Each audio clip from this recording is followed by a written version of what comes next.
All right, so I'm here with Grace and Treasure. Grace and Treasure, how old are you guys? I'm 38. 24. And are you guys originally from Arizona? No. I am. I'm from North Carolina. And what brings you out here to Arizona? My family moved out here when I was like 7 because my grandfather did tramp work, closeout jobs for electrical companies. He was a superintendent. And so when they would go over budget or over their time frame, he'd come and he would finish the job in 6 months or less. So you moved out here when you were young? Yeah, and like I've lived all over the United States. We moved off and on, but like we always came back here. So this is kind of, might as well say I'm from Arizona because I've been here so long. What's your guys' situation right now? You guys homeless? Yeah. How long have you guys been on the streets? Year and a half, almost 2 year and a years. half. For 2 years. Are you guys a couple? Yes. Did you guys meet out here on the streets? Yeah. Multiple times. What do you guys do out here to survive? Just whatever, like we panhandle, you know, when push comes to shove, if need be, we shoplift, you know, because I'm not gonna let us go hungry or whatnot. And people don't want to help. Like I'll walk up to people and ask them, you know, I'm not even wanting money, can you just buy us food? And they just walk away, just don't even have the decency to answer. So you guys get that a lot out here? Discriminated a lot? Oh yeah, even in businesses, like we'll walk in and automatically they'll start following us around the store. Even if we do have money, like they'll follow us around the store. They'll be like, can we check your bag? Kind of thing, like my purse or his backpack even. And they're quick to call the cops. Like most people, if you walk outside of a business after shopping, after being a customer, 10, 20 minutes, a normal person, they don't say shit to. Yeah. But if they know you homeless, oh, you can't sit here, you're loitering, you're trespassing. Wait a minute, I just spent money here. No, you gotta go, you know, and call the cops and make up all sorts of bogus shit. Like we're not even human. You know, they turn around and they're quick to say that, oh, well, you know, that we were doing shit we weren't doing. Like the other day we were actually getting ready to leave. I was situating some stuff in our cart and the cops rolled up and we were just about to leave and he's like, no, you weren't. You're lying. I had enough time to drive by and call another unit from 24th and McDowell and you guys are still here. You guys weren't getting ready to leave. And yet a friend of ours had came up. I had just gotten a pizza from somebody down at what was it, Pizza Patron? Yeah. And he asked if he could have a piece. I was like, yeah. So we stopped for a second so he could grab a piece, and they rolled up on us, and he ended up, he had some stuff on him, and he ended up ingesting it and ODing right there in the cop car. Did he pass away? No, we don't know. And he actually, I found out from M, he ingested it while handcuffed, babe. He popped the stuff while handcuffed. He had it on him, and they didn't find it on him, so he ingested it in the back of the cop car. I would do the same thing. Because he didn't want to get caught with it, because I mean they tend to make the charges that they put on the homeless, they tend to amp up. Yeah. Compared to someone who just they regularly pull over or just so a when random. People get busted with blues out here, they get a lot of time. You could get up to. They're talking like they're trying to give people 5 years a pill. Are you guys not eligible for the Prop 200 out here? What is that? Prop 200. I've already received it. Back when I got my paraphernalia charge back in 2010. I'm surprised they didn't give you Prop 200. What is it? Prop 200 is where, for instance, first time you're busted with any kind of drugs, it's called Prop 200. You're automatically eligible for probation. So, like, they put you on probation the first time because, you know, they say they don't want to send people to prison for, you know, an addiction, you know, kind of thing. It's kind of funny how Oregon, all drugs up there in Oregon are decriminalized. Yeah. Like you get a slap on the wrist if you're under a certain amount, if you're just a user, because they say that basically having an addiction, you know, it's not that they're bad people or that they just have like a mental health problem, or they have it's an illness basically, is what it's been researched and subsidized as. But they want to sit there and all that they do that for is because Arizona makes $80,000 per head per year that they put you away. For every year they put you away, they get $80,000 from the federal government for us being in prison. Yes. I learned that while I was in DOC. I did a total of 6 years. And I found out that Arizona gets paid per head that they put away per year. That's why 10 seems to be Arizona's favorite number. I went to prison with 30 girls on the bus I was on. Out of those 30 girls, at least 12 of them had 10 to 10 and a half years. And it's all a money game. So what do you think we could do to stop the blue epidemic that we're having out here in Phoenix? Honestly, there's no stopping it. You don't think that getting harder on the problem would solve it? No. No. What about the strength that drug has on people, the kind of hold that gets on you, there's no stopping it. There's none. I mean, just getting harder on it, all you're going to do is increase the prison population, increase the income for Arizona, and it's not going to help people in general if that's what's trying to be done. You know, unfortunately, fentanyl blues. So what do you think we should do? You think we should just let it play out, or?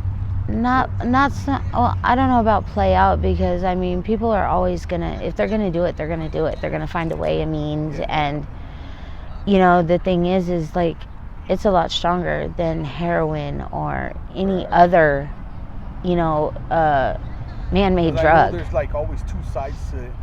There's a side where they say if you send people to prison, that's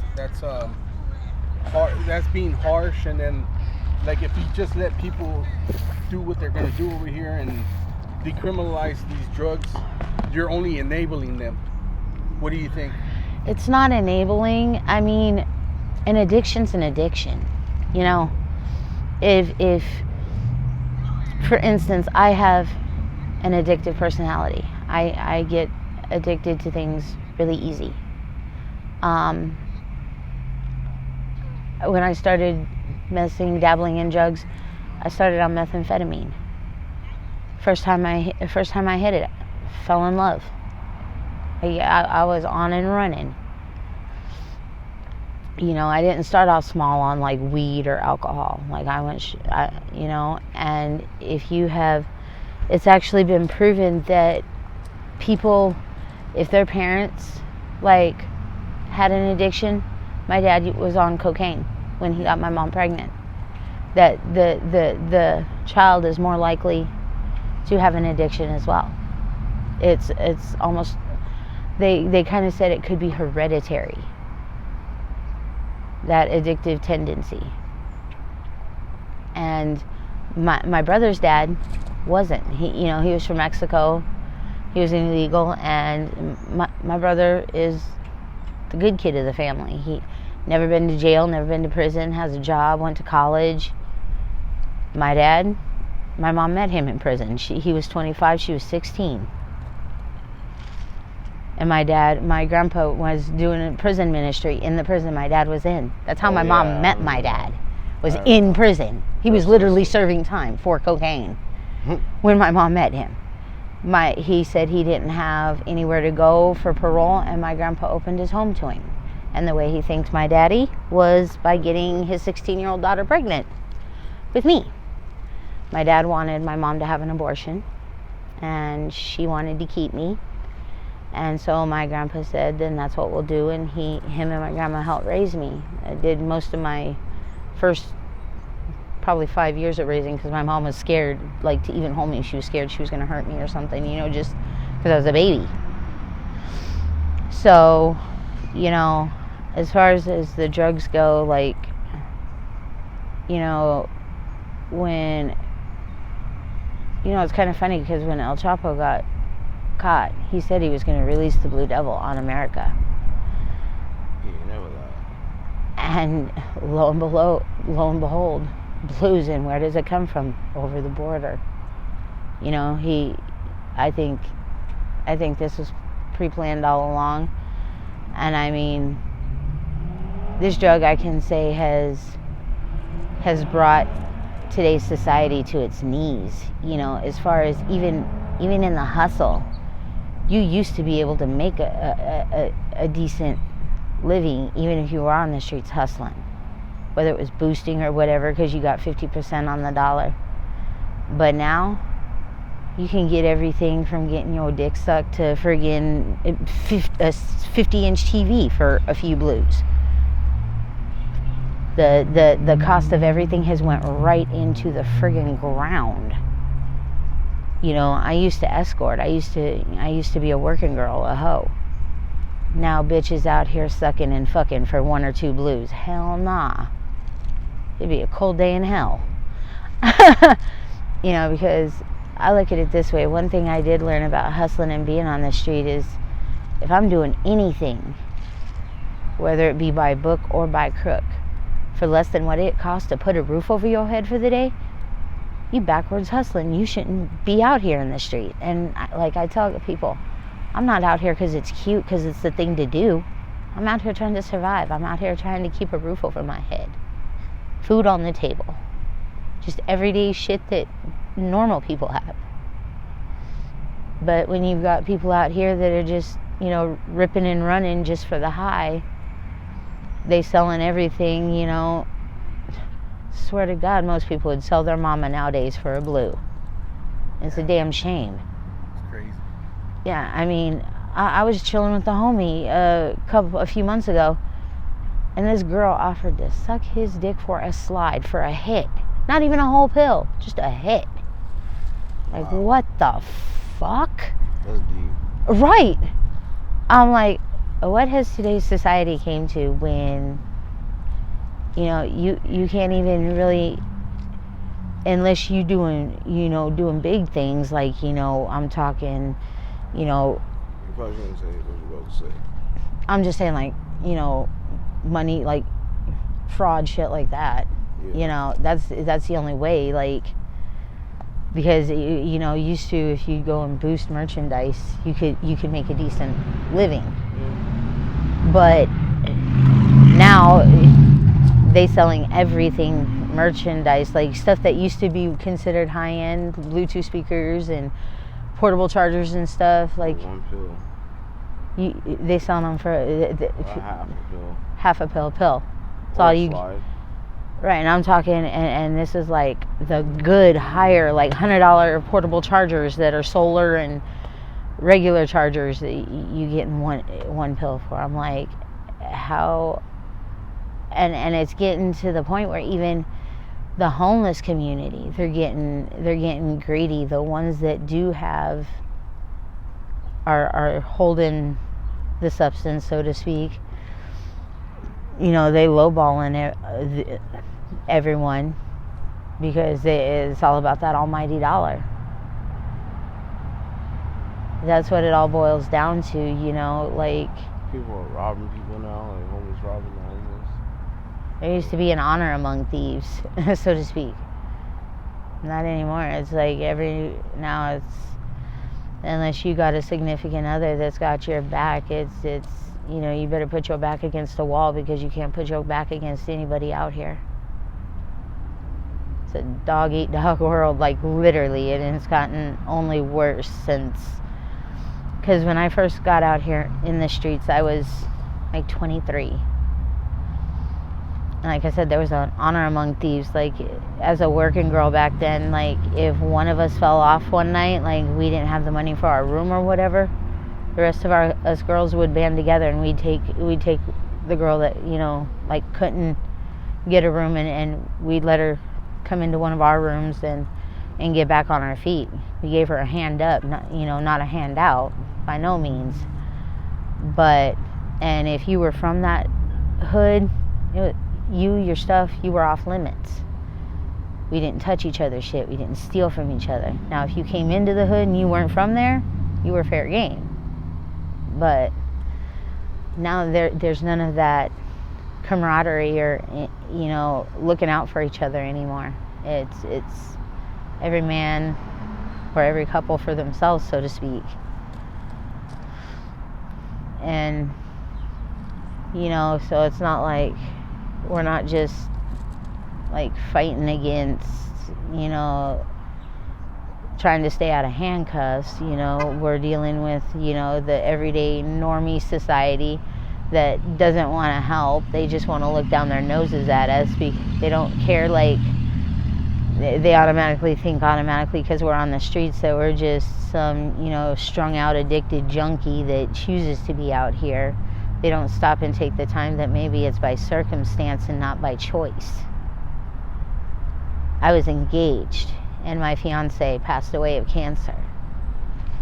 That's what originally put me out here on the street.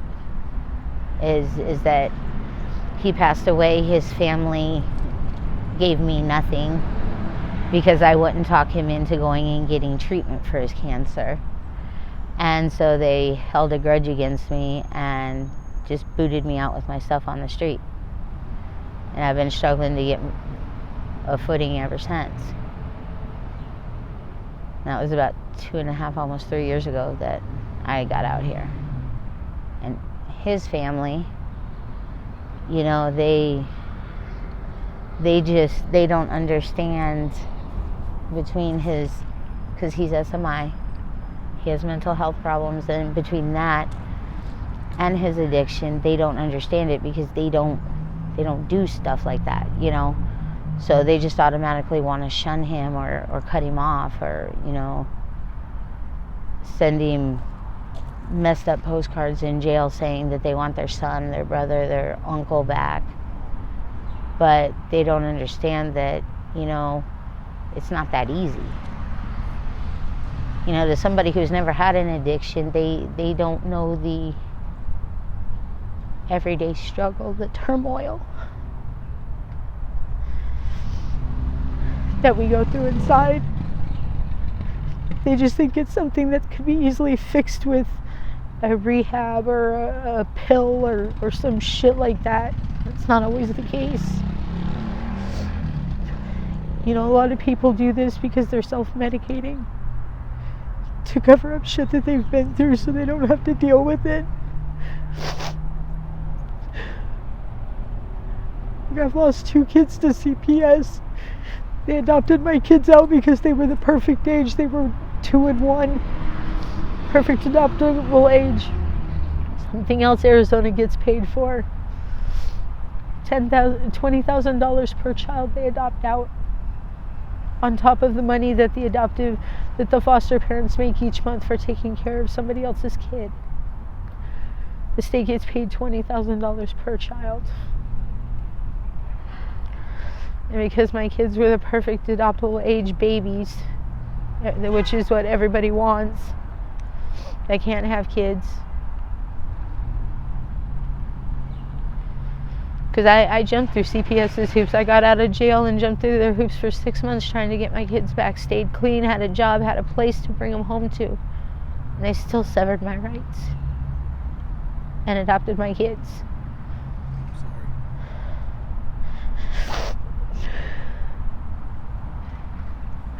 I haven't seen my kids in 10 years. They're 13 and 12 now. Well, will be 14 and 13 this year. So a lot of people are out here and they do dope to not have to deal with shit that they've been through, shit that they lost that they can't get back.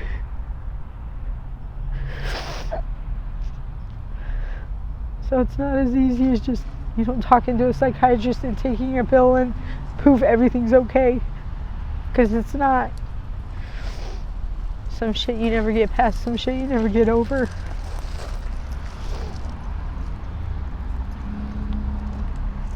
So, it's not that easy. And that's what a lot of people in society today don't understand. You know, people should walk a mile in somebody else's shoes before they pass judgment or think that they can fix something that they know nothing about. Like I told the psychiatrist they sent me to, she's like, I know what you're going through. Really? Do you have kids? No. Have you ever lost a kid? No. Have you ever been addicted to anything? No. Then you have no fucking idea what I'm going through. And you never will until you experience it. You know? Until normal society and like these so-called politicians and shit that think they have all the answers to fix things. You know, whether people are out here by choice or by circumstance, you know, maybe making more areas. There are fields and shit all over Phoenix that are just sitting there going to waste, not being used for any damn thing. Why not let the homeless just chill there? Or if they're in parks and they're not hurting anybody, they're not destroying shit, why not just let them be? Live and let live, you know? If they're not out there, you know, committing crimes, killing people, or doing damage to people or people's property, then what harm are they causing just being there? What, because it doesn't look good, because, you know, they may be dirty because they can't shower every day, or because they're homeless? So what? They're not hurting anything. They're not harming anything. What's wrong with it? Like, you know, if these people, you know, spent half as much time and energy into actually finding solutions, instead of just thinking the answer is throwing them in jail or throwing them in prison or just brushing them under the rug and keeping them hidden, so to speak. That ain't the answer. That's just a band-aid, and all it is doing is suiting those people's selfish needs. Like the people who run businesses, they don't want people hanging around. Like back here in the back, I mean, I can understand, you know, as long as they're not pitching tents and shit like that. What is wrong with somebody sitting in the shade in the back when it's 100 and something degrees out? You know, they want to 86 people out of stores because they steal food and shit. But they're human. They need to eat. You're not going to take money out your pocket to make sure they're fed. So, I mean, you want to 86 them so they can't even go in and get ice water when it's 115 degrees out. But you don't want to do anything to make sure that they're not in that need, where they don't have to go into your store and steal. You know, maybe if like I said, if people spent half as much time and energy into finding solutions as they do to covering and shooing homeless people away and covering them up, the situation with the homeless would be 1,000 times better than it is now, if they just put a fraction of the effort they do now into getting rid of them. All right, well, thank you guys for sharing your story. I really do appreciate it. Are you guys okay with me sharing this on my YouTube channel? Yeah. And just in case some of my subscribers want to reach out to you guys with any sort of help or donations, do you guys have an email or any cash apps or anything that you guys want to put out there? I have an email. It's missing, MISSING, miracle, MIRACLE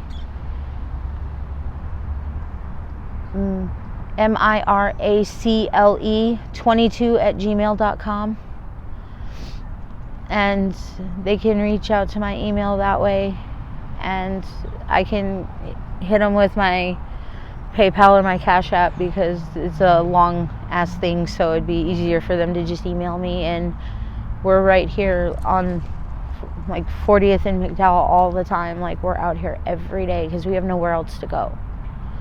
Thank you. I appreciate it. No problem.